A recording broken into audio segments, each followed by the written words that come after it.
अच्छा भोपाली हमारा हो गया है, काठ गोदाम हो गया है, रामगढ़ हो गया है, हल्द्वानी हो गया है, रामगढ़ तो हो गया बेटा, रामनगर नहीं हुआ, रामगढ़ तो हो गया, रामगढ़ हो गया, रामगढ़ तो कल हो गया है। महादेव वर्मा का संग्रहालय मीरा याद आ रहा है ना, पढ़ते रहना। फल संरक्षण केंद्र याद आ रहा है, फ्रूट बाउल याद आ रहा है, नारायण स्वामी आश्रम याद आ रहा है, गार्गी ऋषि आश्रम, आचार्य नरेंद्र देव, टैगोर टॉप, रविंद्रनाथ टैगोर का 1903 में अपनी पुत्री के साथ आना याद है। चलो जाओ फिर घर, यहाँ क्या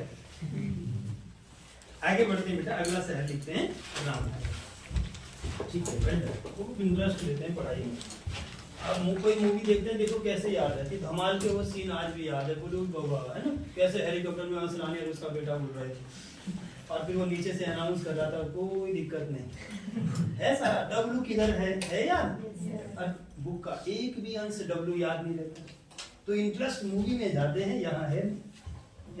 अगर जिसको पढ़ाई में वैसा इंटरेस्ट होगा वो वैसे ही इसको भी याद रखेगा, बस यही है बेटा, इंटरेस्ट हम कहाँ ज्यादा लेते हैं।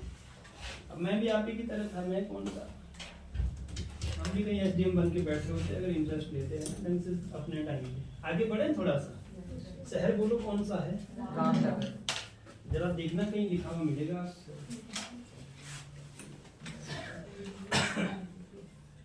थोड़ी सी सिटी सामने आ जाती बेटा, तो ये तो रामगढ़ हो गया है ना, ये कल मिला ही नहीं हम, आज खुल गया सर।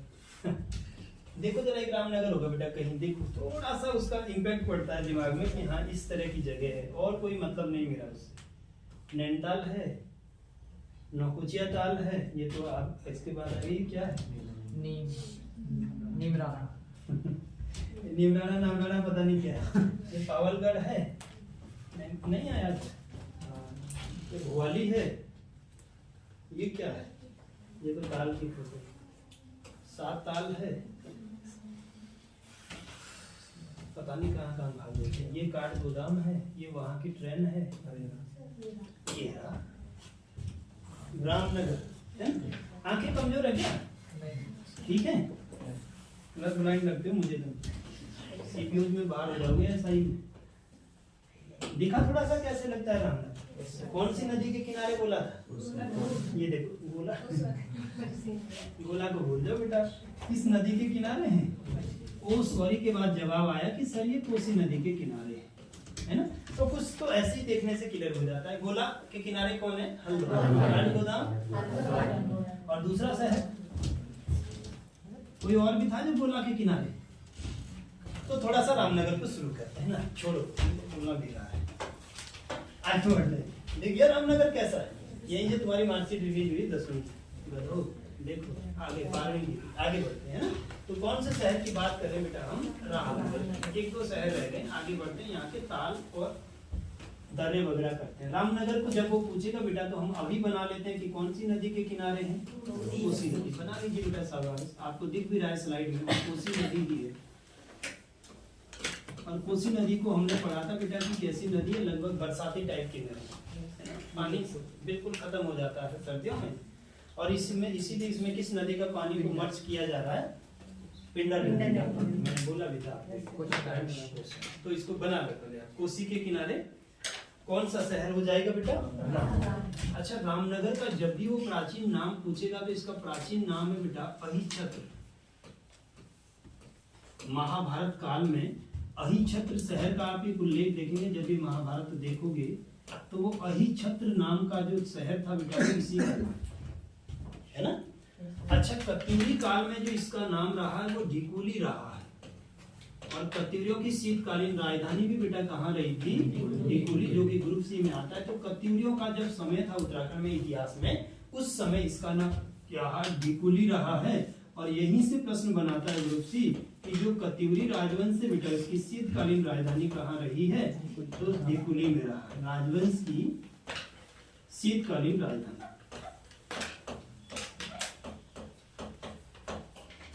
विंटर जो कैपिटल था बेटा वो कहाँ रही है, वो रही है ढिकुली, या और ये ढिकुली रामनगर का ही नाम माना जाता है। महाभारत के काल में बेटा लिख देना पीछे, इसको अहिछत्र के नाम से जाना जाता है। ये कोसी नदी के किनारे एक शहर है। बोलो क्लियर है? हो गया बेटा। अब रामनगर जो आपको दिखाई दे रहा है बेटा, ये उत्तराखंड में जो है लीची की खेती के लिए प्रसिद्ध है। नेक्स्ट में लिख देना, लीची नगर तो देहरादून को कहते हैं, लेकिन बेटा रामनगर भी थोड़ा सा प्लेन एरिया में है, तो लीची की खेती के लिए कुमाऊं में ये प्रसिद्ध है बेटा, ये शहर आप लिख देना उसको आराम से। नेक्स्ट टाइम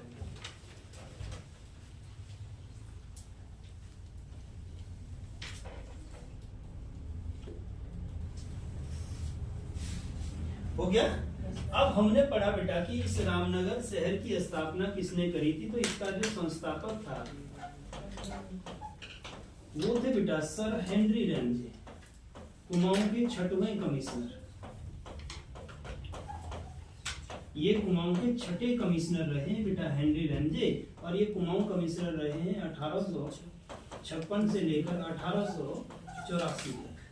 कुमाऊं के 6ठे कमिश्नर सर हेनरी रैमजे, जिसके कुमाऊं का राजा वगैरह भी कहा जाता है।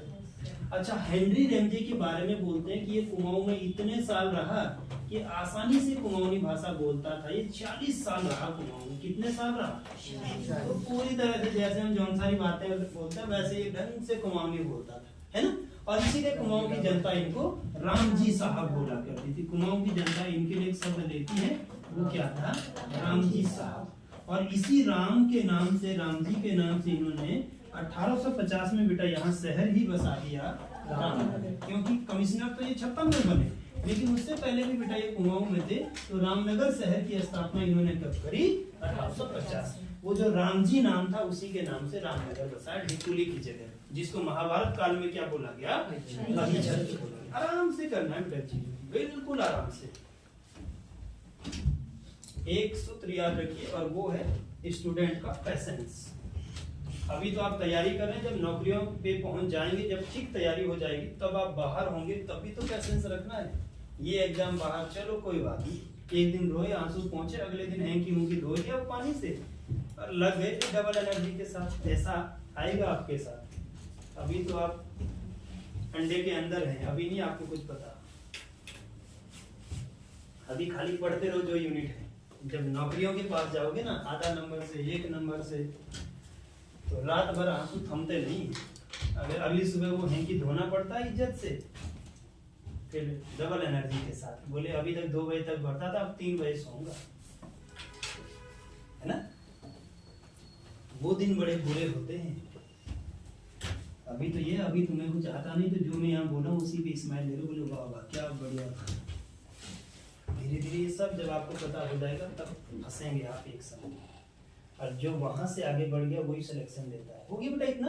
तो रामनगर जो है, ये देखो हमारे पास यही तो फायदा है कि हम स्लाइड का यूज कर पा रहे हैं, आराम से देख लिया रामनगर। ये देखो बेटा रामनगर का कस्बा, और ये कौन सी नदी जा रही है? कोसी नदी। तो जरूरत नहीं कभी भी डाउट करने की, हालांकि एग्जाम में हो जाते हैं डाउट, पर देख लो। फिर हमने इसी चीज को खुद बना लिया बेटा, कोसी नदी हमने पढ़ रखा है, जो बच्चे बाद में जुड़े आपको करा दूंगा मैं। प्राचीन नाम अहिछत्र, महाभारत का जब युग है बेटा, पौराणिक काल में, है ना। हालांकि महाभारत कभी हुआ कि नहीं हुआ इस बात की कोई जानकारी नहीं, वो खाली इमेजिनेशन है ना। आप लोगों को समझाने के लिए एक नाटक बनाया गया है कि कैसे सच हमेशा ऊपर रहता है, सत्य की विजय होती है, और जो गलत लोग होते हैं वो हारते हैं दुनिया में। ठीक है, महाभारत कभी हुआ धरती पर कि नहीं हुआ, इसका कोई ऑथेंटिक सोर्स है नहीं, और ना कभी हुआ। इसके बाद कत्यूरी काल में बेटा इस शहर को हमने क्या बोला है? ढिकुली। एक तो ढिकाला मैंने बोला था, ढिकाला प्रवेश द्वार है कार्बेट में, वो भी इसी के पास ही। और एक ढिकुली है बेटा, ढिकुली किसका पुराना नाम है? रामनगर। और ये कत्यूरी राजवंश की राजधानी हुआ करता था। याद करिए कत्यूरियों के वो 14 राजा बेटा, जो बच्चे पहले आए थे। पहला राजा बसंत देव था और 14वां राजा नरसिंह देव। ये कहाँ शासन कर रहे थे? कत्यूरी राजवंश में, जोशीमठ। तो कहते हैं कि उस समय उनकी जो राजधानी सर्दियों में आती थी, वो रामनगर नैनीताल के पास आती थी, क्योंकि उत्तराखंड के ऊपर वाला जो एरिया था वो बर्फ से ढक जाता था पूरा के पूरा, है ना। तो कत्यूरियों की शीतकालीन राजधानी ढिकुली, ये भी बेटा किसका नाम है? रामनगर। इसके बाद हमने देखा कि इस शहर को बसाने वाला हेनरी रैमजे कुमाऊं का 6ठा कमिश्नर आता है बेटा, है। पहला बात करेंगे तो एडवर्ड गार्डनर है, दूसरा बात करेंगे तो जॉर्ज विलियम ट्रेल है, तीसरा बात करेंगे तो गोबान है, चौथा बात करेंगे तो लुसिंगटन है। ऐसा कमिश्नर जो कार्यकाल के दौरान ही मृत्यु हो जाएगा। आने दोनों को लेक्चर, तो कमिश्नर तुम्हारे घर आएंगे अपने आप। पांचवा जो है वो जॉन हेरिक बैटन है, और छठा जो है वो बेटा सर हेनरी रैमजे है, जो 46 साल तक कुमाऊं में रहा। और पूरी तरह से इले किले जो भी वहाँ की लैंग्वेज वो बोलना उसको आता है। और कुमाऊं की जनता इसीलिए इसको रामजी साहब जब भी घर आए तो रामजी साहब चाय पियोगे की कॉफी बनाए, है ना। और उसी से अपने राम नाम से बेटा रामजी नाम से ही उन्होंने अपने नाम पे एक शहर बसा दिया, रामनगर। कब बसाया? 1850 में। तो रामनगर का संस्थापक कौन हो गया? कब बसाया बेटा? 1850। जबकि हल्द्वानी कब बसाया था जॉर्ज विलियम टेट ने? 1834, है ना। चलो मैं थोड़ा सा आगे, ठीक है वेल डन। आगे बढ़ते हैं बेटा, यहाँ से नेक्स्ट लिखते हैं रामनगर के बारे में। स्थापना सब किधर है? अगला लिखेंगे बेटा कि यहीं पर है हमारा गार्जिया देवी मंदिर। फोटो लाया था, ये 2 बार ग्रुप से पूछ रहा था लेकिन आया कि नहीं आया अब समझ में ये सर था, कल भी था। हाँ ये यहाँ चले क्या टूरिस्ट बार? नहीं दूर हो गया, है ना। ये गार्जिया देवी चल जाएगी, ये भी अलग से लगा स्लाइड। देखो इस तरह से बेटा कोसी नदी के किनारे ही रामनगर के पास में बड़ा सुंदर मंदिर है गार्जिया देवी का। और इस तरह से पूरा एक पीक के ऊपर ये देखो, यहाँ नीचे ये कोसी नदी बह रही है, इधर की साइड देख लेना। तो ये गार्जिया देवी मंदिर जो 2 बार ग्रुप सी में पूछा गया है बेटा, ये गार्जिया देवी मंदिर भी कहाँ है? रामनगर के पास नैनीताल में, है। तो बना लेंगे हम, जैसे हमारे पास चीज रहता है बेटा, इस तरह के मंदिर का फोटो बना के और इस तरह लगा के लिख देना कि जब भी वो पूछे कि गार्जिया देवी मंदिर कहाँ है, तो गार्जिया देवी मंदिर कहाँ है बेटा? नैनीताल में। किस नदी के किनारे आता है? तो कोसी नदी के किनारे रामनगर के पास है। कौन सी नदी पर है? कोसी नदी। प्रॉपर लोकेशन पूछेगा बेटा तो कहाँ लगाना है? रामनगर। तो गार्जिया देवी मंदिर भी आपका कहाँ है? रामनगर में, आपको ध्यान रखना।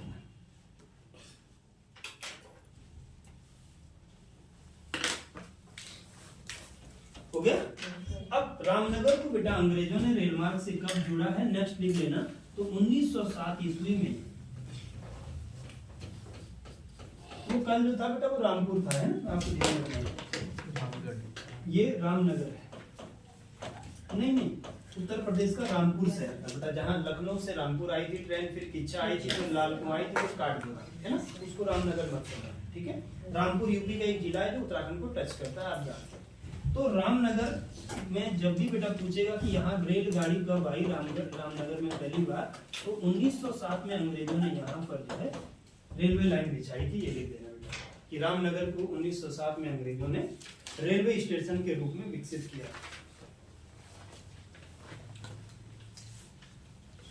हो गया। देखिए गार्जिया देवी क्या सुंदर मंदिर लग रहा है ना। देवी चिपक गई क्या? कहाँ पेन भाग गया? देवी नहीं लगते घर में जो ऐसे करते रहते हैं, धार बोलते हैं। हो गया जी। आगे बढ़े। तो बेटा रेलवे स्टेशन रेलगाड़ी कब यहाँ आई? 1907। नेक्स्ट आगे बढ़ते हैं, अगला लिखते हैं महर्षि वाल्मीकि आश्रम में बेटा यहाँ पर बना लेंगे इसको।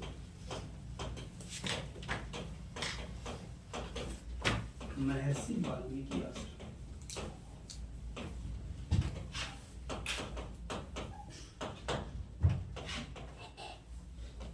बना लेना इसको भी, आश्रम टाइप का याद कर लेना, हालांकि उतना इम्पोर्टेंट है नहीं। अगला बेटा उत्तराखंड विद्यालय एवं शिक्षा परिषद का हेडक्वार्टर, ये इम्पोर्टेंट है। जो आपकी मार्कशीट आती है 10, 10 की 12 की बेटा वो यहीं से आती है। तो उत्तराखंड विद्यालय एवं शिक्षा परिषद, इसको हम संस्थान के रूप में ही पढ़ेंगे बेटा यहाँ पर। फिलहाल आप एक लाइन में लिख के छोड़ दें। विद्यालय एवं शिक्षा परिषद कब बना था?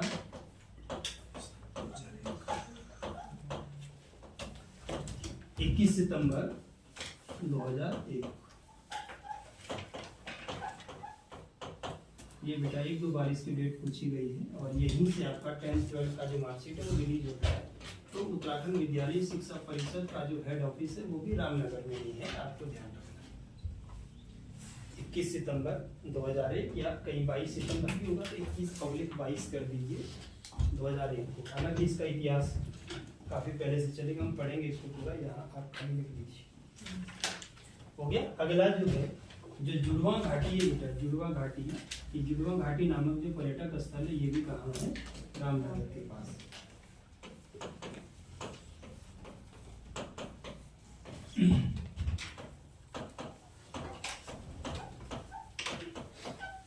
पर्यटक स्थल रामनगर के पास है।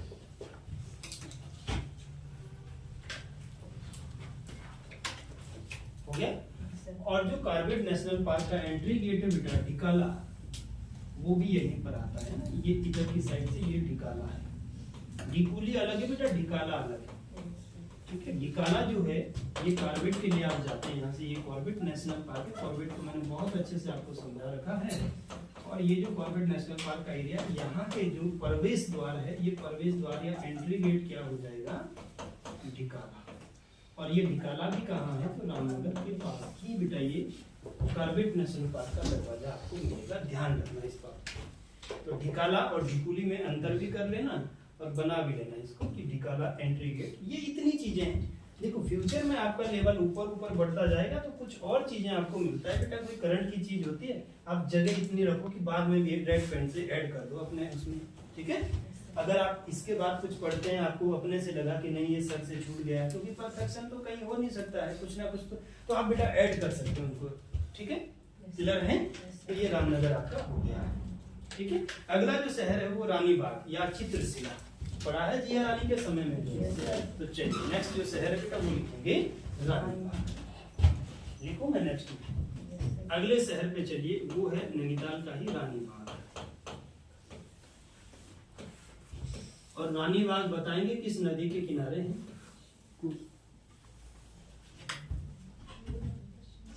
जब जिया रानी की समाधि बताई थी तब भी मैंने बोला था रानीबाग का है? अरे तीरू रौतेली भाई जी ने यार नदी, मतलब जो नदी मुंह पे आ गई वही बोलना है ना। तीरू रौतेली को कहाँ ले जाएंगे?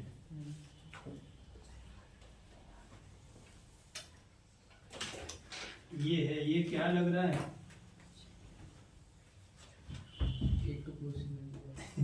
चेहरे मुकुड़े लग रहा है ना। इधर देखना, ये आती बेटा, इधर लिख देना, एक है पुष्प भद्रा नदी, बना दूंगा, बना लेंगे ऐसे।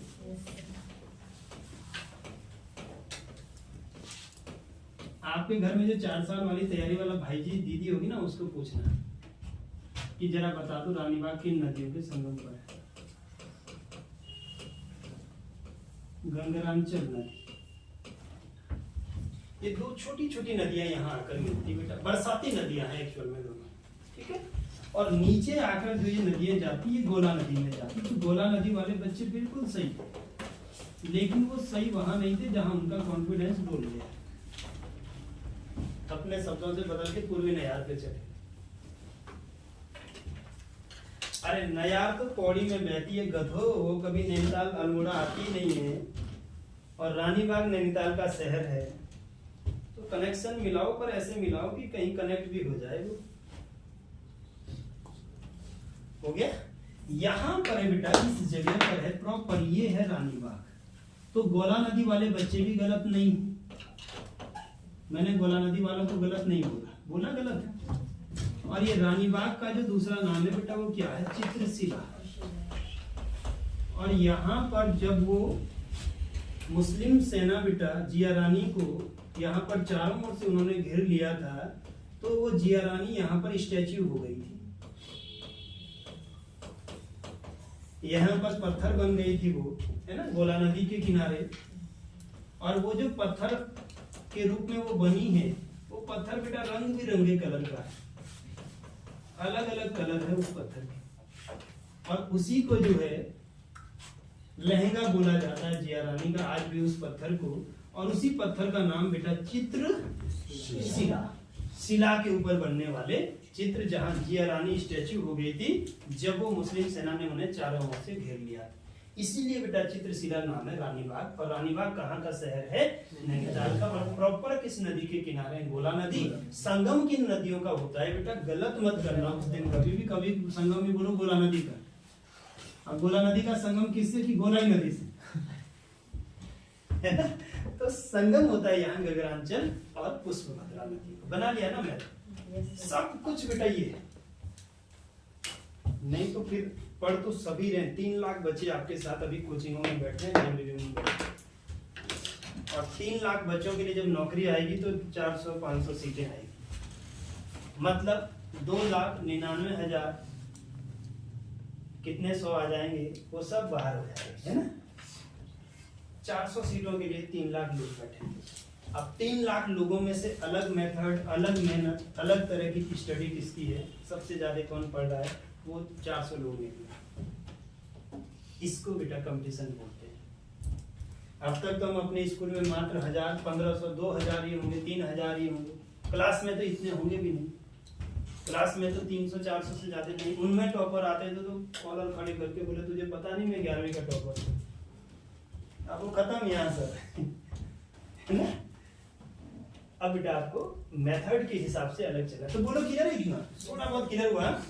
ये रानी बाग को हमने लोकेशन क्लियर कर लिया बेटा, और रानी बाग का हमने पुराना नाम क्लियर कर लिया चित्रशिला। और चित्रशिला क्यों कहते हैं, क्योंकि यहाँ पर जिया रानी की समाधि है बेटा। किसकी समाधि है, जिया रानी। और वो समाधि कैसे, एक पत्थर के रूप में, रंग बिरंगा पत्थर, मैंने दिखाया बेटा स्लाइड में आपको जब ये पढ़ा रहा था मैं, तो वो चित्रशिला यहाँ पर इसका नाम।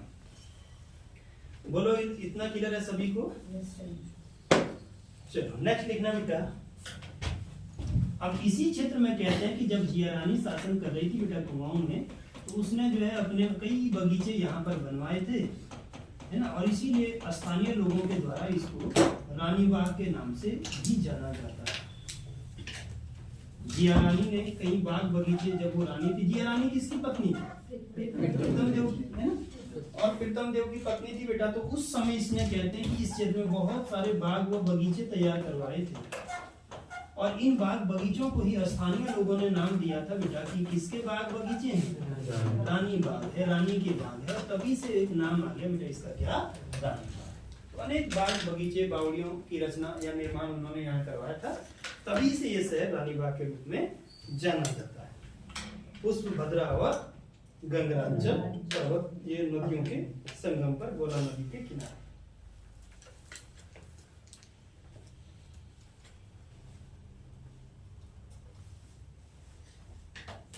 हो गया, हो गया बेटा इतना।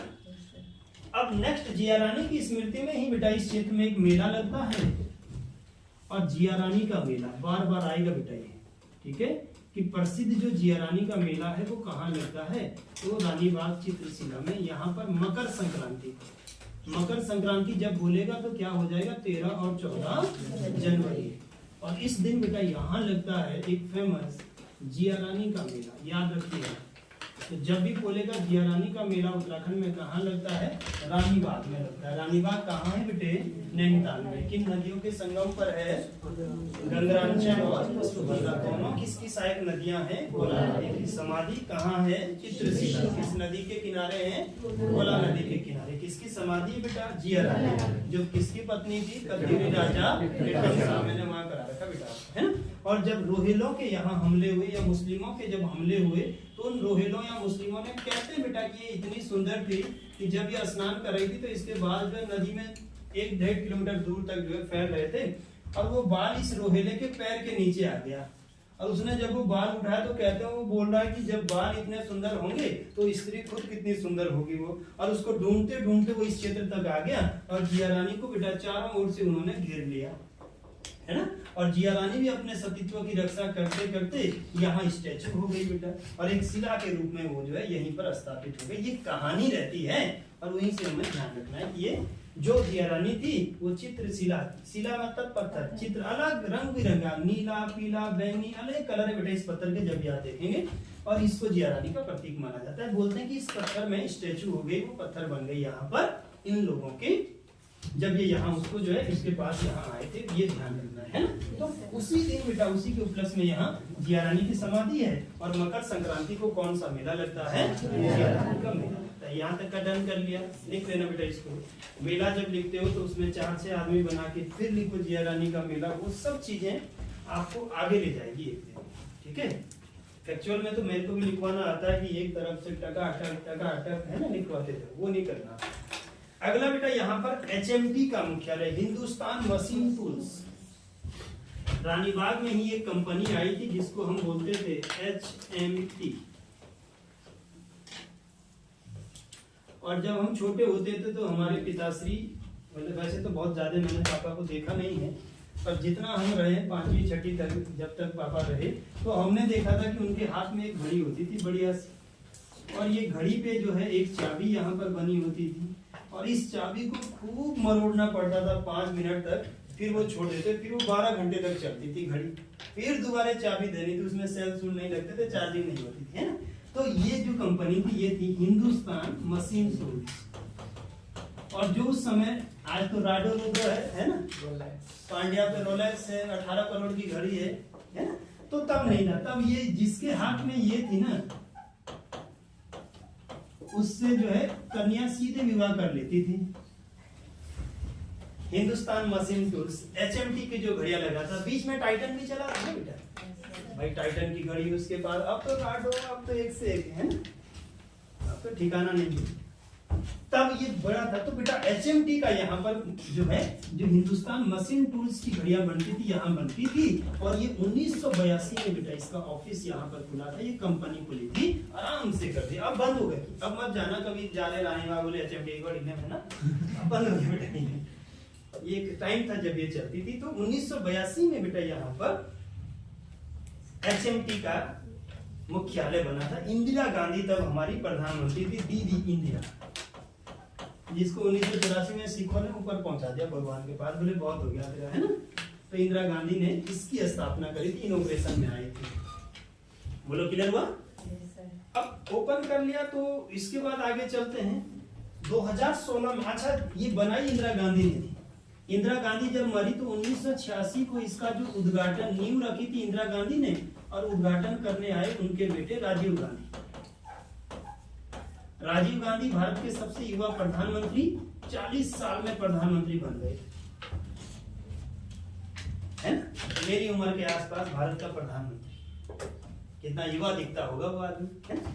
और सबसे बूढ़ा प्रधानमंत्री था भारत का मोरारजी देसाई, गैर कांग्रेसी सरकार के प्रथम मोरारजी देसाई, मात्र 84 साल की अवस्था में।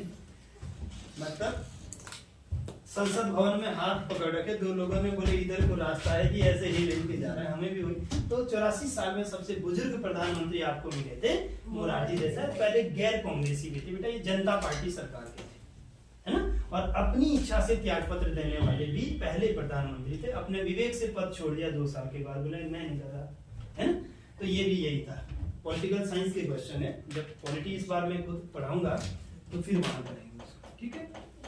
अब जीएस का जो पॉलिटी मैं खुद लूंगा बेटा इस बार, यहाँ तक आप कर दीजिएगा। बोलो क्लियर है? मोरारजी देसाई। तो उद्घाटन राजीव गांधी ने किया, हालांकि बहुत इंपॉर्टेंट नहीं है, पर चलते चलते बेटा थोड़ा सा कवर करिए। और 2016 में बेटा ये पूर्ण तो बंद हो गया है, इसीलिए मैंने आपको मना किया था कि आपने नहीं जाना है वहां पर। जैसे ऋषिकेश वाला बंद है ना दवा फैक्ट्री, वैसे ये भी बंद हो गया बेटा HMT 2016 में रानीबाग नैनीताल में। लेकिन हमने हिस्ट्री इसका पढ़ लिया, ये कब आया था, क्या था। जिया रानी, रानीबाग का जो मेला है बेटा जिया रानी का, मकर संक्रांति का, चित्रशिला, जिया रानी की समाधि, उनके पति जो है इतराशाही, गंगरांचल और पुष्पभद्रा नदी। अब इस लेवल पे पढ़ के जाओगे तो मतलब नहीं, चीजें गलत हो जाएगी। डन है? आगे बढ़ते हैं, यहाँ से नेक्स्ट आगे चलते हैं। अगला जो शहर है बेटा वो मुक्तेश्वर लिख लेते हैं। HMT फुल फॉर्म है हिंदुस्तान मशीन टूल्स, लिख लीजिए। स्थापना हुई है 1982 में इंदिरा गांधी के द्वारा, 84 में उनकी डेथ हुई थी।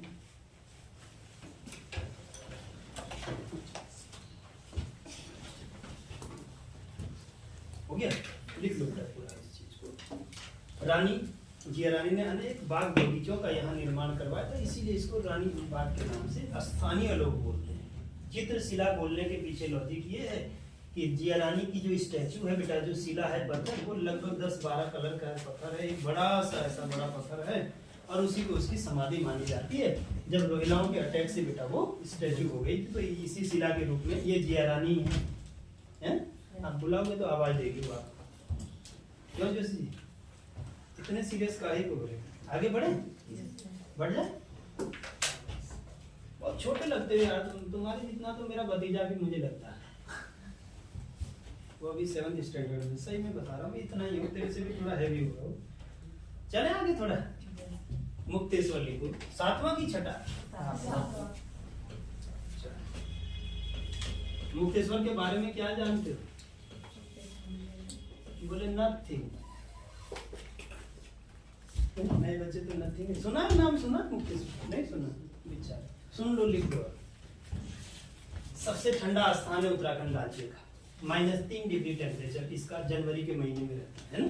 तो जलवायु से संबंधित में जो आपके टॉपिक है बेटा, जलवायु, फॉरेस्ट, भौगोलिक विभाजन, कृषि, ये सब अलग से होंगे। ये तीसरा नोट्स बनेगा हमारा, ठीक है। हिस्ट्री, डिस्ट्रिक्ट और एक में वो सारा के सारा जिसमें आर्ट एंड कल्चर वगैरह, वो बेटा अलग बनेगा। राज्य का परिवहन वगैरह कभी सोचो कि सर वो तो पढ़ाई नहीं रहे, तो पहले 2 टॉपिक क्लियर करते हैं। चले मुक्तेश्वर में, चलो मुक्तेश्वर को थोड़ा सा बना देते हैं। मैं थोड़ा सा दिखा दूं आपको इस शहर को, दिखा दूं क्योंकि इससे भी प्रश्न आते हैं। ऐसे 1-2 चीजें बड़ी इंपॉर्टेंट है, देखते रहना। नैनीताल में कहीं मुक्तेश्वर होगा जहाँ स्लाइड हो। ये कौन सा डैम था? जमरानी बांध। कितने ब्रिलियंट हो, किसने बोला ये? इसके लिए समोसा मंगाओ। देखना जरा कौन सा मुक्तेश्वर है, कहीं लिखा हुआ? गाजिया देवी तो दिख गया आपको। नैनीताल के खोजकर्ता पीटर बैरन, जिम कार्बेट भी दिख गए। काठ गोदाम दिखा कुछ? नौकुचिया ताल दिखा? भोवाली दिखा? हम किसको ढूंढ रहे हैं? अभी दिखेगा। रामगढ़ दिखा?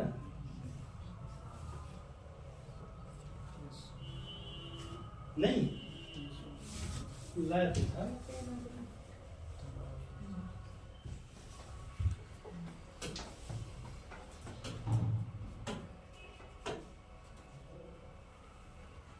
तो कुछ है ही नहीं। चलो इसी को मान लेते हैं ना, मान लेते हैं। इधर आ जाओ, मानने पे काम करते। तो बेटा पहला लिखो, मुक्तेश्वर का जो प्राचीन नाम है वो है मोतेश्वर। लिख लो कोई।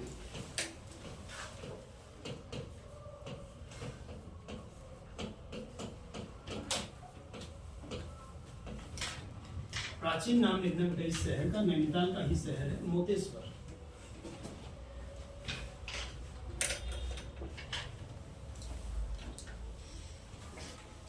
हो गया? अच्छा मुक्तेश्वर देखो, अगर इसका लोकेशन बोलेंगे बेटा तो नीचे आपका रामगढ़ है। रामगढ़ को पढ़ी रखा है। और रामगढ़ के टॉप में जाएंगे आप, जैसे हल्द्वानी और किसको पढ़ा था? तो रामगढ़ के अगर आप टॉप में जाएंगे बेटा तो वहीं पर हमको कौन सा शहर मिल जाता है? मुक्तेश्वर। तो लोकेशन में आप इस तरह भी इसको बना सकते हैं, एक माउंटेन बना के बॉटम में रामगढ़ है और रामगढ़ के ऊपर क्या हो जाएगा बेटा? मुक्तेश्वर। दोनों ही शहर एक माउंटेन के साथ बना।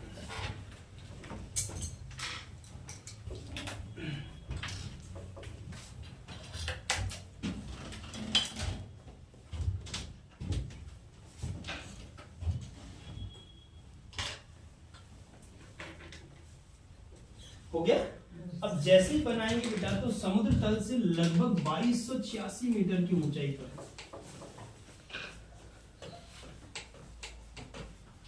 अच्छा ये जो नए बच्चे जरा मुझे बताना, मैं पूछूंगा आपसे, आपने पढ़ा बेटा कि चक्राता समुद्र तल से 1800 मीटर की ऊंचाई पर, इसका मतलब क्या है? नए बच्चे बोलेंगे। कालसी से फीता लगाएंगे हम, है ना? ये कालसी है और ये चक्राता है। कालसी से एक आदमी फीता पकड़ेगा और एक चक्राता जाएगा यूटीटी के पीछे बैठ के, और जितना लंबा वो फीता हुआ, कालसी से बोला कि कितना ऊंचाई पर है तो बोल दिया 1800 मीटर हो गया जी। ऐसा ही तो बस ऐसा ही है। कैसे? हाइट ही तो है।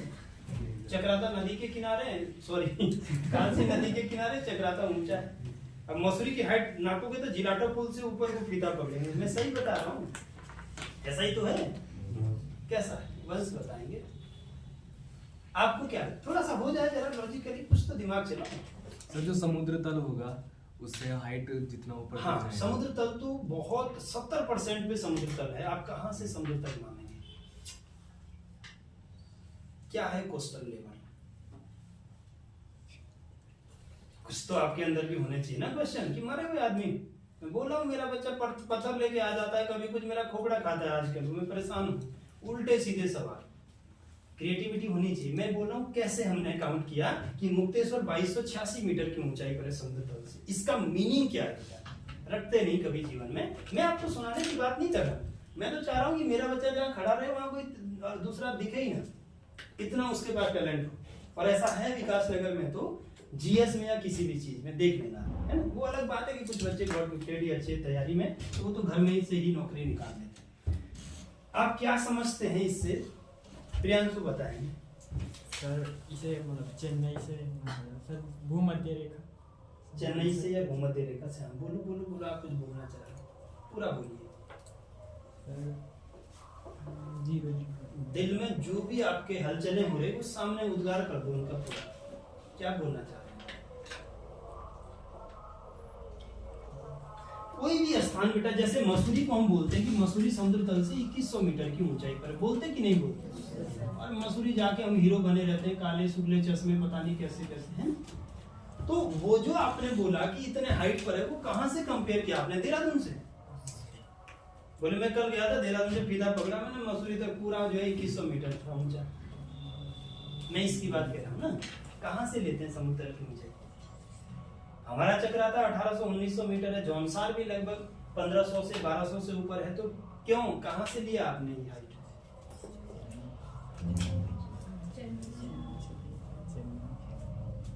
कुछ आया समझ नहीं?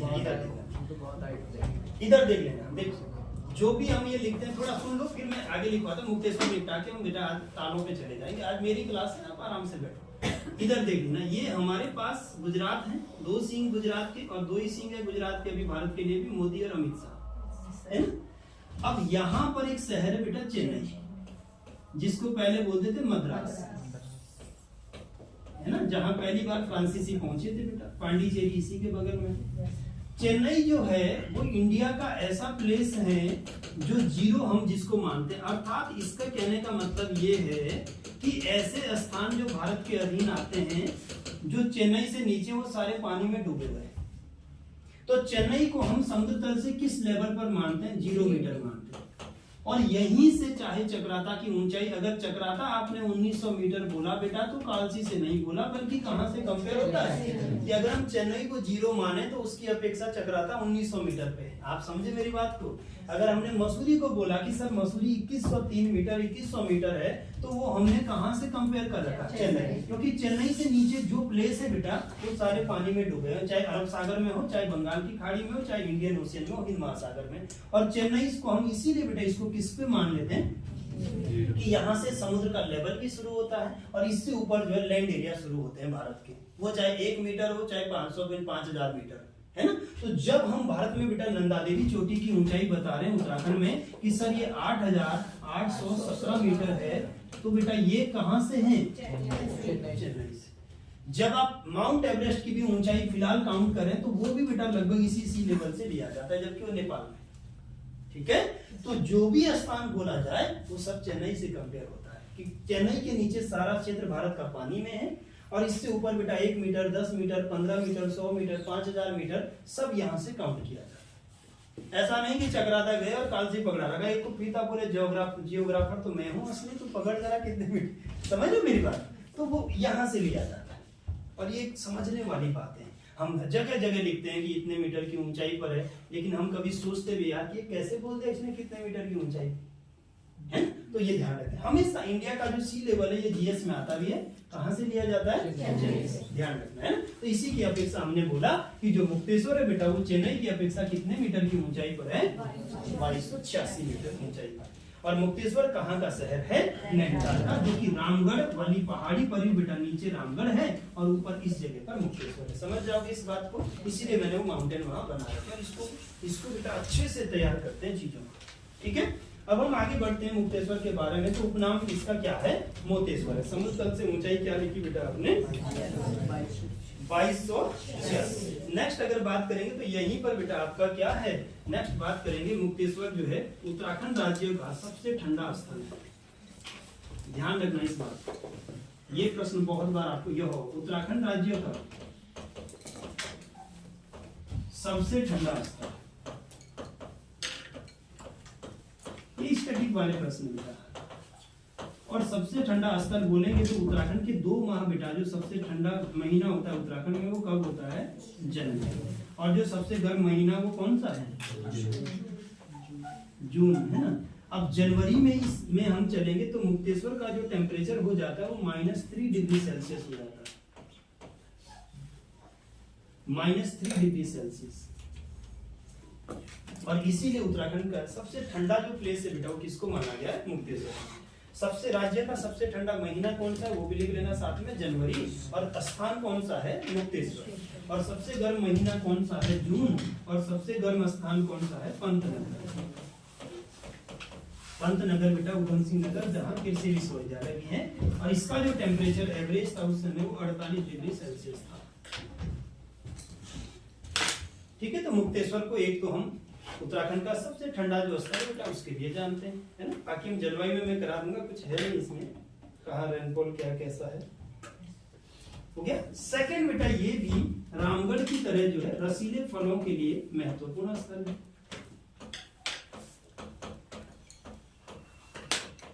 और यहाँ के जो फल हैं उनमें बेटा मुख्यतया आड़ू, जानते ना आड़ू को, खुमानी, सेब, मुंह में पानी आ रहा है। तो यहाँ का जो खुमानी है ये विश्व प्रसिद्ध है बेटा, सबसे मीठा खुमानी उत्तराखंड में यहीं पर मिलता है। ठीक है, तो रामगढ़ की तरह रसीले फलों के लिए फेमस है आपका क्या? मुक्तेश्वर जो शहर है। और मुक्तेश्वर शहर कहाँ का है? अच्छा, एक पढ़ा होगा बेटा आपने, इंडियन वेटरनरी रिसर्च इंस्टीट्यूट, भारतीय पशु चिकित्सा संस्थान है कि नहीं है? वो यहीं पर 1893 में अल्फ्रेड लिंगार्ड ने बनाया था बेटा। तो तीसरा जो मुक्तेश्वर में फेमस है वो है, पहले एक बिल्डिंग सा बना लीजिए,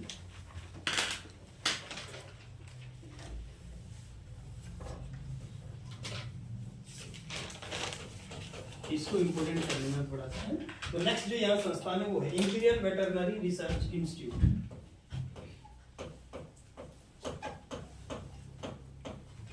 imperial veterinary research institute,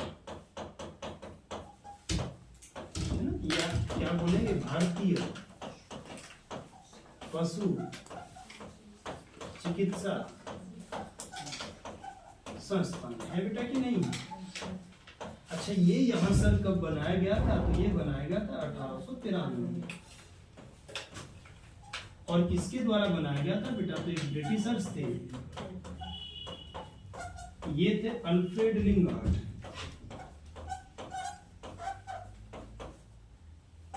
Alfred Lingard याद रखना, ये नए बच्चे बेटा, बड़ा इंपॉर्टेंट प्रश्न है वेटरनरी रिसर्च। अच्छा, ये 1912 में बेटा इसका जो हेडक्वार्टर है ये बरेली में शिफ्ट कर दिया गया है, उत्तर प्रदेश के बरेली शहर।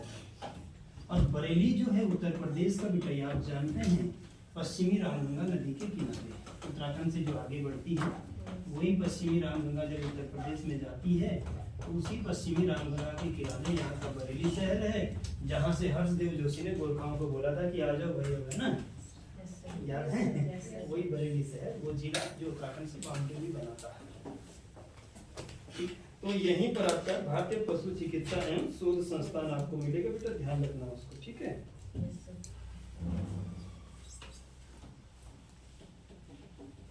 हो गया इतना।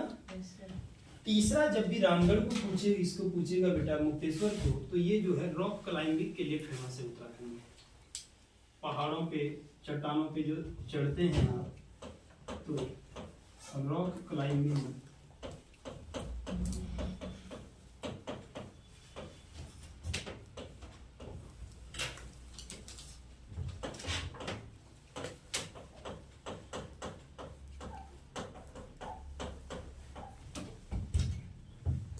मुक्तेश्वर।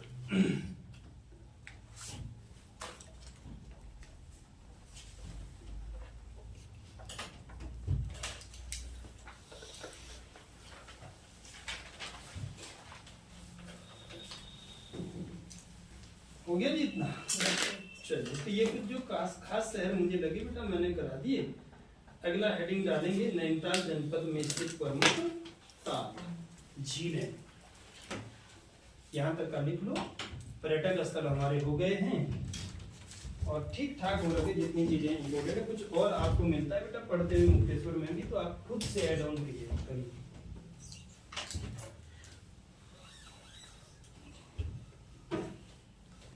पहला स्टेप तो हमारा तब होता है जब हम डिस्ट्रिक्ट का मैप बनाते हैं कि नैनीताल में रानीबाग भी है, नैनीताल में भोपाली भी है ना। पहले हम उसको पढ़ते हैं, फिर एक एक प्लेस को डिटेल पढ़ते हैं कि कौन कहाँ है, क्या है, क्यों फेमस है, इतना बन जाता है इतना। कोई दिल्ली पढ़े, देहरादून पढ़े, इलाहाबाद पढ़े, बोले कोई दिक्कत नहीं। दिल्ली देहरादून वाले बहुत मैंने यहाँ पढ़ा रखे।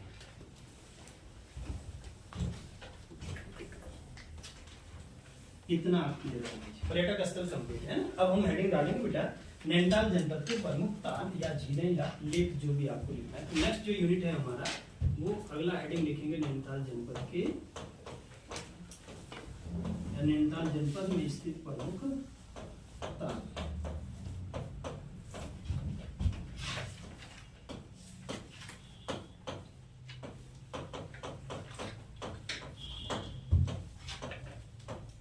इसको कल ही शुरू करते हैं, कल ही मैं शुरू करा दूंगा, तो मैं करा भी दूंगा, इसमें सारा ही एक ही लेक्चर में हो भी जाएगा ये।